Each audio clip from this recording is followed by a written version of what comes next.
this morning's Health Watch, boating safety. Summer is obviously the time for boaters, and this weekend is like LA traffic at 5 o'clock on the 4th of July weekend. CBS News travel editor Peter Greenberg is here with some potentially life-saving information. Peter. Good morning, Armen. I recently took a ride with the U.S. Coast Guard as part of Operation Dry Water. The idea is to strongly remind boaters that while drinking alcohol on the water isn't illegal, driving a boat while intoxicated surely is.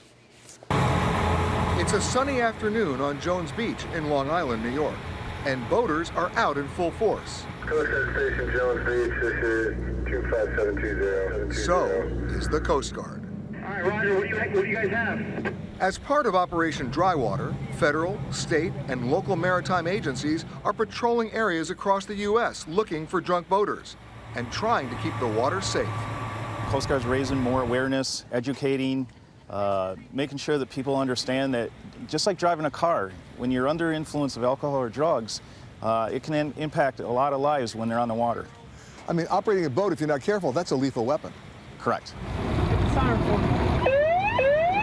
Last year alone, there were 672 deaths from boating accidents, and alcohol is the #1 contributing factor. When we post someone, we're especially looking at the operator, how he's behaving, how he's operating that vessel. And then if we observe signs such as erratic behavior, then we go through a variety of field sobriety tests. Just like driving a car, the blood alcohol content of a boat driver can't exceed 0.08.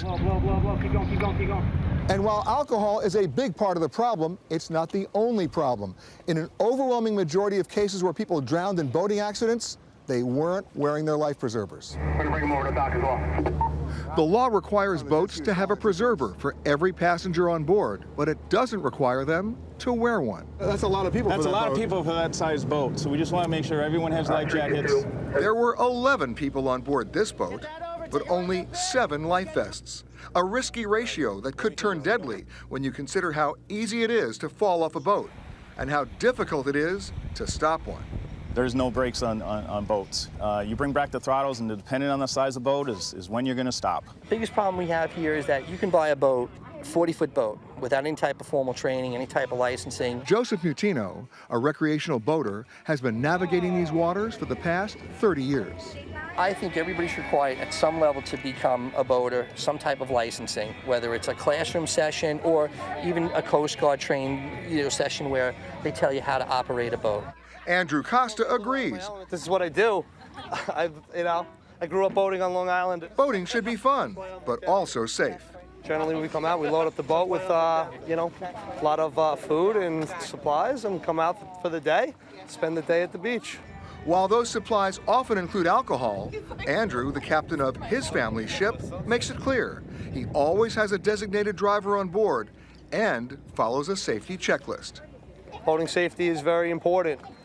Make sure you have up-to-date flares, working lights, up-to-date fire extinguishers. All the safety equipment is very important. You always gotta, be careful out here. It's no joke.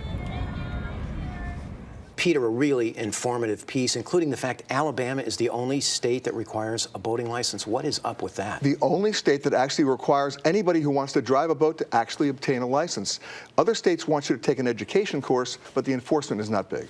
Andrew Costa said something, it just really struck me. It's no joke, and I wrote down, people take the day on the water too lightly until it's too late. You really need to take a basic seamanship course you can conduct with the U.S. Coast Guard Auxiliary. Even some of the boating retailers like West Marine, they'll get you into one of these. You really you go down and you buy a boat, you turn the engine on, you're going to get in trouble if you don't know what you're doing. You talked about the excessive alcohol and the lack of life vests and things like that. What other safety tips? Well, the bottom line is you need to wear life preservers. In 88% of the cases where people drowned in boating accidents, none of them were wearing a life preserver. Peter, thank you again. Great report.